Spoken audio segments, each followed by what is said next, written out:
Good morning and happy Monday. Wherever you're listening to from today, whether it be on your way to work, preparing your classroom, or sitting quietly with your coffee, I am really glad you're here. Beginning the week with intention matters more than we often realize. Welcome back to the Early Learning Lounge, your Monday morning reframe.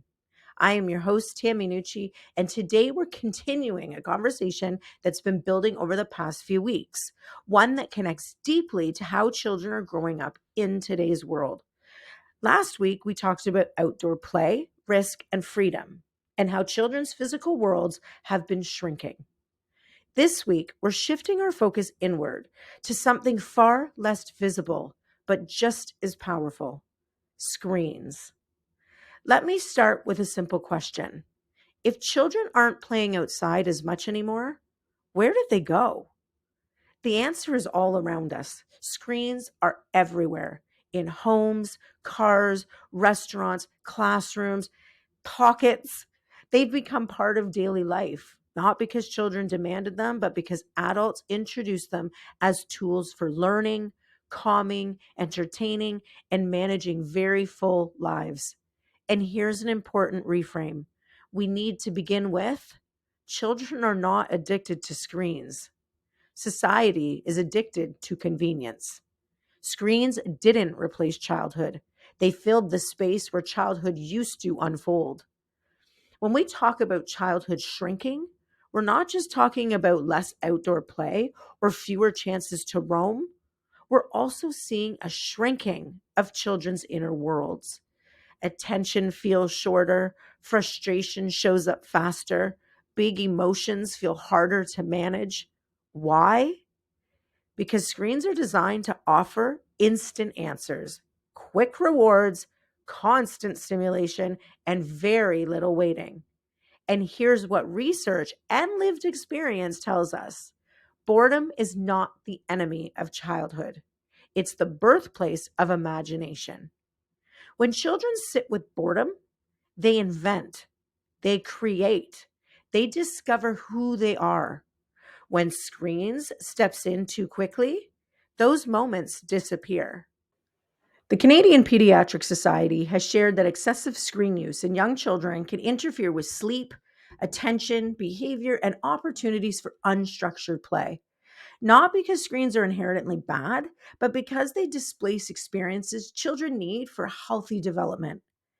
A 2019 study led by Dr. Sherry Madigan found that higher screen use in young children was associated with lower outcomes in areas like communication and problem solving, especially when screen time replaces active play and interaction. Another study found that preschoolers who spent more time outdoors and less time sedentary on screens demonstrated stronger emotional regulation, a foundational skill for learning, resilience, and mental health. The message here isn't fear, it's balance. There's another layer to this conversation we need to name: fear. Fear has quietly become one of the biggest drivers in modern childhood. Fear of danger, fear of strangers, fear of discomfort, fear of judgment, fear of not doing enough. And when fear shows up, screens feel safe. They keep children close, they keep them quiet, they keep them occupied, and they keep things predictable. Screens offer the illusion of control in a world that often feels overwhelming for adults and children alike. But here's the reframe: fear doesn't teach children how to navigate the world. It teaches them the world is something to avoid.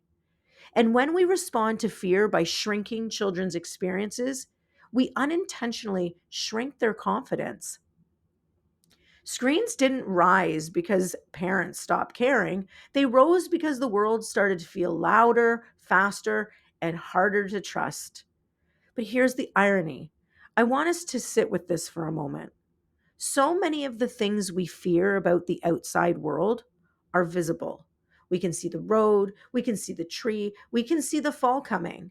But what happens on screens? That's harder to see. We don't see how constant stimulation affects a child's nervous system. We don't see how fast paced content rewires attention. We don't see comparison shaping self worth. We don't see emotional shortcuts replacing emotional learning. And because we can't see it, we often don't fear it, even though the impact can be deeper and longer lasting.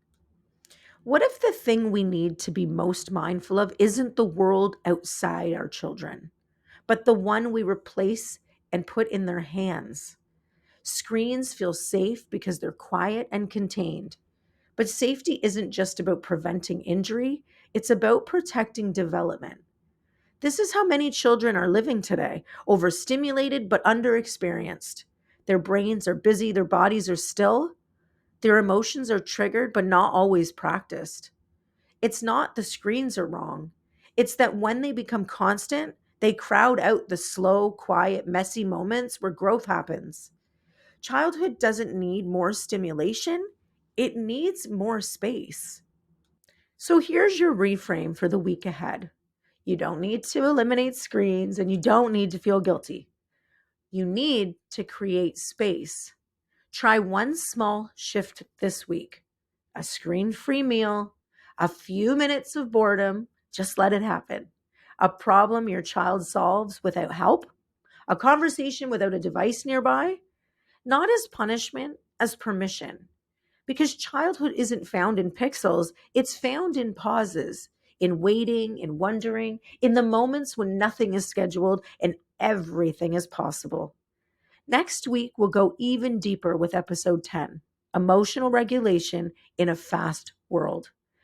Because children can't learn to calm their bodies and minds if we rush to remove every uncomfortable feeling. They can't learn calm if the adults around them never slow down. You won't want to miss this one.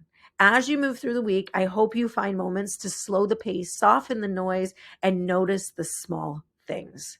The questions children ask, the ideas they create, and the ways they show us what they need. The hustle is real, the grind is constant, but the heart, your heart, is what makes it all matter. Until next Monday, keep leading with grit, hustle, and heart. And don't forget to refill your cup. 1, 2,